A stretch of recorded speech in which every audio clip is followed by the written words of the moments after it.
ओम नमश्चंडिकायै। नवरात्रि के छठे दिन माँ कात्यायनी का पूजन किया जाता है। आइए माँ कात्यायनी का ध्यान करें तथा माँ कात्यायनी की कथा का श्रवण करें।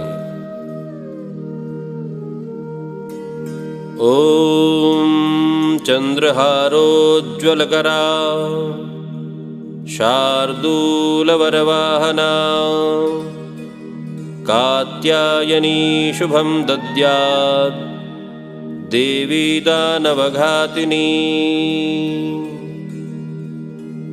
माँ दुर्गा के छठे स्वरूप का नाम कात्यायनी है। इनका कात्यायनी नाम पड़ने की कथा इस प्रकार है। कत नामक एक महर्षि थे। उनके पुत्र ऋषि कात्य हुए। इन्हीं कात्य के गोत्र में विश्व प्रसिद्ध महर्षि कात्यायन उत्पन्न हुए थे। इन्होंने भगवती पराम्बा की उपासना करते हुए बहुत वर्षों तक बड़ी कठिन तपस्या की थी। उनकी इच्छा थी कि माँ भगवती उनके घर में पुत्री रूप में जन्म लें। माँ भगवती ने उनकी यह प्रार्थना स्वीकार कर ली थी। कुछ काल पश्चात जब दानव महिषासुर का अत्याचार पृथ्वी पर बहुत बढ़ गया, तब भगवान ब्रह्मा, विष्णु, महेश तीनों ने अपने अपने तेज का अंश देकर महिषासुर के विनाश के लिए एक देवी को उत्पन्न किया। महर्षि कात्यायन ने सर्वप्रथम इनकी पूजा की। इसी कारण से यह कात्यायनी कहलाईं। ऐसी भी कथा मिलती है कि एक महर्षि कात्यायन के यहाँ पुत्री रूप से उत्पन्न भी हुई थीं।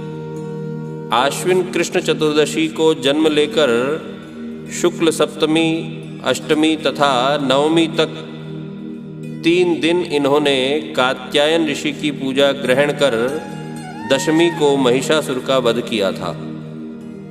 माँ कात्यायनी अमोघ फलदायिनी है।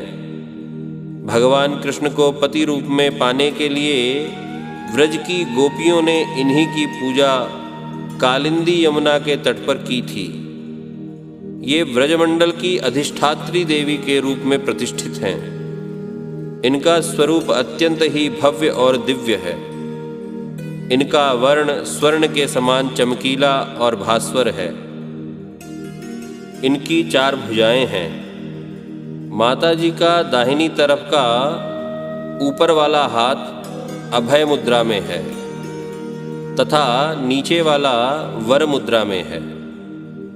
बाईं तरफ के ऊपर वाले हाथ में तलवार और नीचे वाले हाथ में कमल पुष्प सुशोभित है।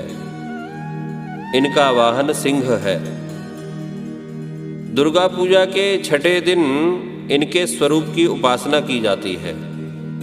उस दिन साधक का मन आज्ञा चक्र में स्थित होता है। योग साधना में इस आज्ञा चक्र का अत्यंत महत्वपूर्ण स्थान है।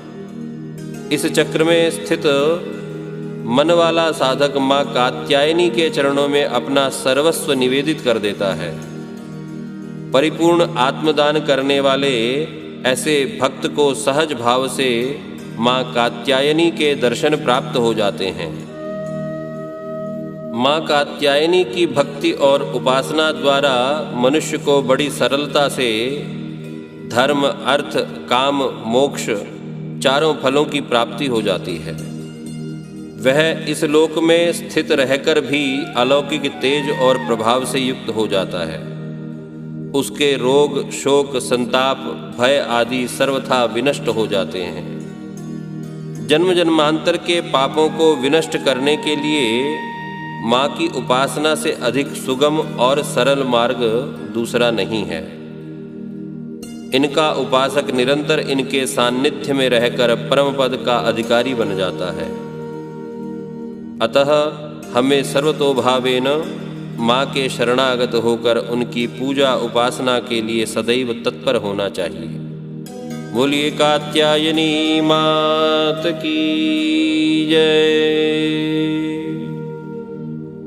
या देवी सर्वभूतेषु शक्तिरूपेण संस्थिता नमस्तस्यै नमस्तस्यै नमस्तस्यै नमो नमः।